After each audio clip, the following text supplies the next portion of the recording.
Thanks, Las Cancorla. Taoiseach, I want to raise issues about the well-being of both staff and animals at Dublin Zoo.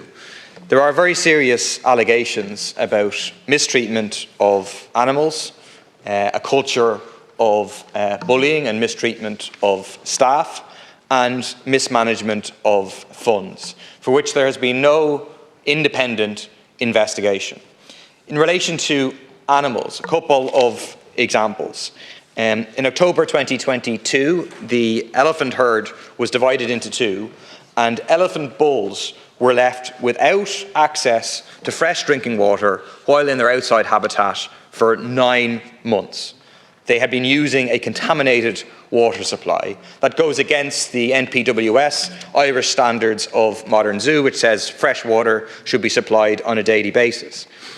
In early November of this year, the elephants were inappropriately sedated, given a powerful sedative in order to move them to Cincinnati Zoo to make them easier to manage. And there was also a plan in place to winch one of the female elephants into a transport crate, again against EAZA best practice guidelines. In relation to staff, there's a whole series of allegations, but then a fundamental problem whereby HR has been outsourced to a company, MSS Services, which has effectively ignored the issues raised by staff repeatedly. It's not clear why Dublin Zoo doesn't have their own HR department. And finally, in relation to mismanagement of funds, during 2020-2021, as the zoo was begging for funds to keep animals fed, the Lakeside Lodge, where the director lives as a tenant, was refurbished with a hot tub, a sauna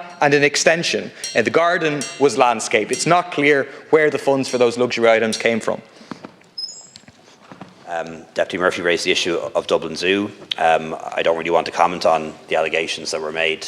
I'm not aware of them and haven't seen any evidence to support them, but I would encourage him to pass on any evidence he has to the relevant authorities, whether it's the Gardaí or whoever may be able to look into these matters. I do know there was a protected disclosure in relation to Dublin Zoo that was considered some months ago, and it was found that the allegations didn't stack up. But that might be a different matter and not the one that the Deputy raises. Just in relation to Deputy Murphy, who brought up Carlin Hall, again, not something that I'm directly responsible for, but I know he's a real interest in it and has been a strong advocate for the residents there. Perhaps Minister Ryan will be able to provide some guidance as to how we might go forward on this.